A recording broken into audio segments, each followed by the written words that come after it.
Kapag pakiramdam mo ay pagod ka na at parang walang nakakaintindi sa bigat na dinadala mo, may paalala ang Diyos para sa araw na ito. Sinasagot ng Panginoon ang daing ng matuwid. Inililigtas niya sila sa lahat ng kanilang mga kaguluhan.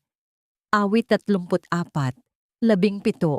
May mga gabi na tahimik kang umiiyak, walang masabihan, at tanging puso mo lang ang nakakaalam ng tunay mong laban. Pero bawat buntong hininga mo, bawat tahimik na luha, naririnig ng Diyos. Hindi man agad dumating ang sagot, hindi ibig sabihin na pinabayaan ka niya. Sa tamang oras, kikilos siya. Sa gitna ng frustration, sa gitna ng pagod, may Diyos na handang umalalay.